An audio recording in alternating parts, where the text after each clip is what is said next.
नमस्कार मित्रों, स्वागत है आपका अपने YouTube चैनल सरस्वती क्लासेस में। मैं अनुज यादव आपके लिए मोस्ट इम्पॉर्टेंट 20 क्वेश्चन भूगोल के लेकर आए हैं।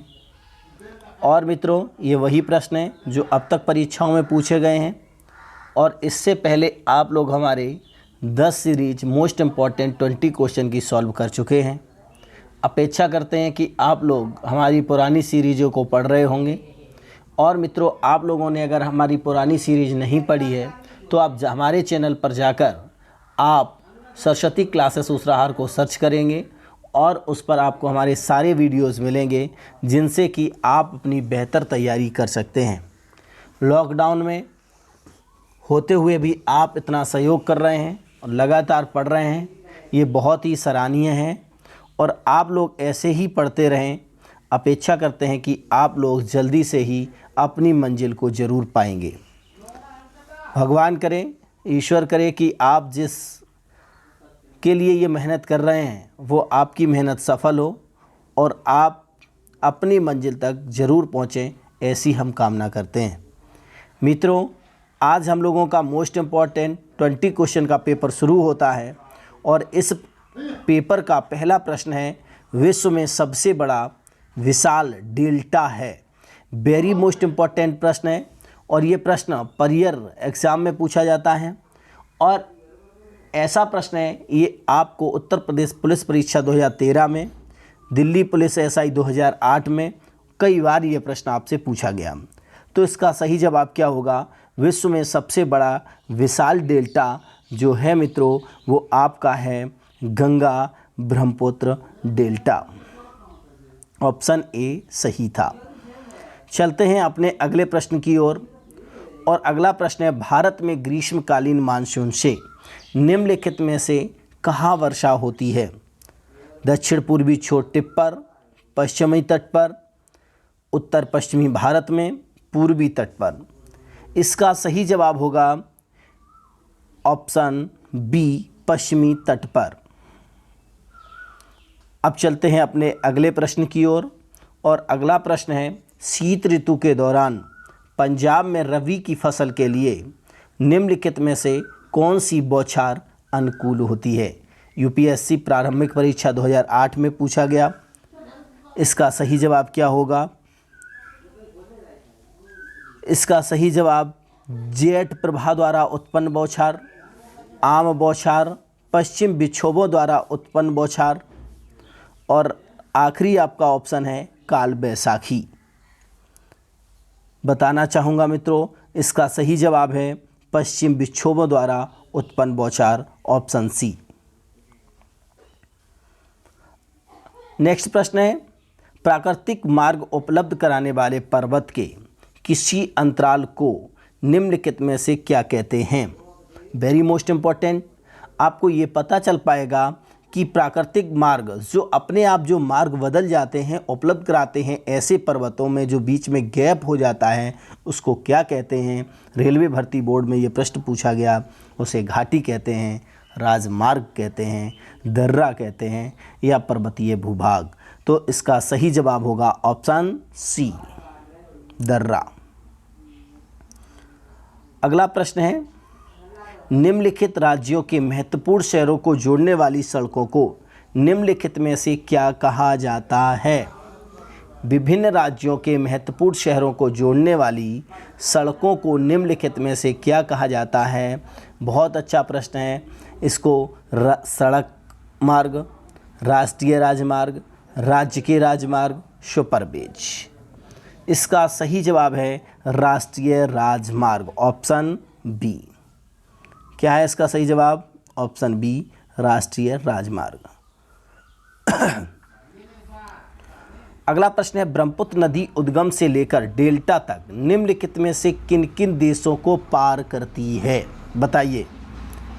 कितना अच्छा प्रश्न है, सीटेट 2012 में पूछा गया। ब्रह्मपुत्र नदी का उद्गम स्थल कहाँ है ये आपको हमने कल बताया था। सभी लोग आज अपना कमेंट बॉक्स में इसका जवाब लिखेंगे। दूसरी बात, ब्रह्मपुत्र नदी का उद्गम स्थल डेल्टा तक, उद्गम से डेल्टा तक पूछा है किन किन देशों को पार करती है? तिब्बत चीन म्यांमार, भूटान नेपाल भारत, चीन भारत बांग्लादेश। अगला है भारत बांग्लादेश म्यांमार। मित्रों इसका सही जवाब है ऑप्शन सी, चीन भारत और बांग्लादेश। अगला प्रश्न है, भारत में सबसे पहला बायो रिजर्व कहाँ स्थापित किया गया? बताइए, भारत में सबसे पहला बायो रिजर्व कहाँ स्थापित किया गया? एसएससी सीजीएल का प्रश्न है। नोकरेक में, कान्हा, नीलगिरी, पेरियार। इसका सही जवाब है ऑप्शन सी, नीलगिरी। अगला प्रश्न है, उत्तर प्रदेश के किस जिले की सीमा अंतर्राष्ट्रीय सीमा से लगती है? बताएं। बलिया, बैराज, बस्ती, बाराबंकी। इसका सही जवाब है बहराइच। किस देश से लगती है सीमा, ये आप बताएंगे। अगला प्रश्न है, कंगेर घाटी नेशनल पार्क किस राज्य में स्थित है? हिमाचल प्रदेश, बिहार, उत्तर प्रदेश, छत्तीसगढ़। इसका बेटा सही आंसर होगा छत्तीसगढ़। अगला प्रश्न है, विश्व का सबसे बड़ा स्टील निर्माता एल.एन. मित्तल समूह भारत में स्टील संयंत्र कहाँ स्थापित कर रहा है? बीपीएससी प्रारंभिक परीक्षा 2009 का प्रश्न है। झारखंड में, बिहार में, उड़ीसा में, छत्तीसगढ़ में। तो इसका बेटा सही जवाब है झारखंड। प्रश्न अगला है, जोग प्रपात निम्नलिखित में से किस राज्य में है? जोग प्रपात निम्नलिखित में से किस राज्य में है? क्या आप इसका सही जवाब दे पाएंगे? उड़ीसा, केरल, आंध्र प्रदेश, कर्नाटक। जोग जलप्रपात जो है वो आपका है कर्नाटक। ऑप्शन डी इसका सही है। नेक्स्ट प्रश्न है, नागपुर में वर्षा कम होती है क्योंकि सह्याद्री पर्वत के कारण यह पवनाभिमुख पार्श्व में स्थित है, अभी समुद्र पार्श्व में स्थित है, समुद्र तट पास में स्थित है, प्रतिपवन पार्श्व में स्थित है। इसका सही जवाब है ऑप्शन डी, प्रतिपवन पार्श्व में स्थित है। चलते हैं अपने अगले प्रश्न की ओर। प्रश्न वेरी मोस्ट है, कामरूप का वर्तमान नाम क्या है? बताइए, कामरूप का वर्तमान नाम क्या है? असम, बिहार, बंगाल, मणिपुर। इसका सही जवाब क्या होगा? इसका सही जवाब है ऑप्शन ए, असम। नेक्स्ट प्रश्न की ओर चलते हैं। निम्नलिखित में से वह क्षेत्र कौन सा है जो संघ राज्य क्षेत्र नहीं है? बताएं। चंडीगढ़, पुदुचेरी, लक्षद्वीप, त्रिपुरा। बताएं। संघ राज्य क्षेत्र कौन सा नहीं है? ये पूछ रहा है केंद्र शासित निम्नलिखित में से कौन सा प्रदेश नहीं है? तो वो है आपका त्रिपुरा।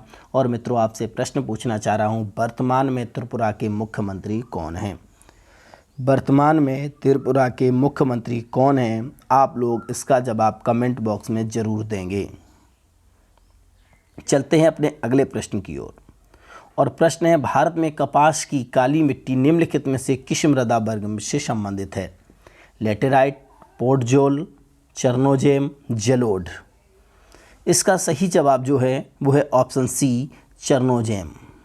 क्या है इसका सही जवाब? चरनोजेम, ऑप्शन सी। अगला प्रश्न है, निम्नलिखित में से वह शहर कौन सा है? निम्नलिखित में से वह शहर कौन सा है जहाँ सूर्य की ऊर्ध्वाधर किरणें कभी नहीं पड़ती? बताएं। श्रीनगर, मुंबई, चेन्नई, तिरुवनंतपुरम। तो इसका सही जवाब आपको दे रहे हैं श्रीनगर। ऐसा शहर है भारत का जहाँ पर सूर्य की ऊर्ध्वाधर किरणें कभी भी नहीं पड़ती हैं। अगला प्रश्न अपना, भारत में सबसे पुराना तेल क्षेत्र ऑयल फील्ड कहाँ है? हल्दिया, बॉम्बे, नवेली, डिगबोई। इसका सही जवाब है भारत का सबसे पुराना तेल क्षेत्र है आपका डिगबोई, और डिगबोई असम। अगला प्रश्न है, बंगाल की खाड़ी में मिलते समय ब्रह्मपुत्र का क्या नाम हो जाता है? बताइए, very very most important. Bengal की खाड़ी में जैसे ही ये मिलती है वैसे ही इसका क्या नाम होता है? गंगा, यमुना, पद्मा, मेघना। बंगाल की खाड़ी में मिलते ही मित्रों आपकी ब्रह्मपुत्र नदी का नाम पद्मा हो जाता है। एक प्रश्न बताएं, बांग्लादेश में गंगा को किस नाम से जाना जाता है? इस प्रश्न का जवाब सभी लोग कमेंट बॉक्स में ज़रूर देंगे।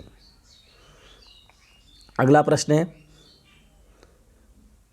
सुल्तानपुर पश्चिमी बिहार किस राज्य में स्थित है?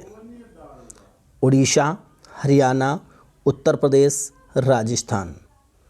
सुल्तानपुर पश्चिमी बिहार जो है आपका, वो आपका उत्तर प्रदेश राज्य में स्थित है।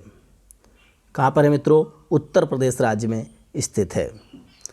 आप लोगों को हमारे वीडियो ज़रूर पसंद आ रहे होंगे मित्रों। ये भूगोल के बहुत ही महत्वपूर्ण प्रश्न हैं।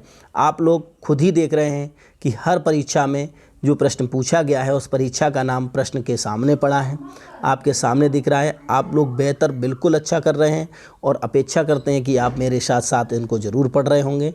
और मित्रों, स्क्रीनशॉट भी लेते रहें, और यदि आप कॉपी पर इसको नोट कर रहे हैं तो आप मान के चलिए आपको बहुत ही अच्छा फ़ायदा होने वाला है। चलते हैं अगले प्रश्न की ओर, और प्रश्न है वह कौन सी नदी है जिस पर इंदिरा सागर बांध बनाने की योजना है? महानदी, गोदावरी, नर्मदा, ब्रह्मपुत्र। इसका सही जवाब है ऑप्शन सी, नर्मदा। अगला प्रश्न है, भारत में सबसे ऊंचा बांध, भारत में सबसे ऊंचा बांध भाखड़ा किस नदी पर है? बताओ, यूपीएससी का प्रश्न है। ब्यास पर, झेलम पर, सतलज पर, घाघरा पर। इसका सही जवाब क्या होगा? आपका भाखड़ा नागल बांध सतलज नदी पर है। और आपके लिए सवाल है, बताएं भाखड़ा नागल बांध किस राज्य में स्थित है?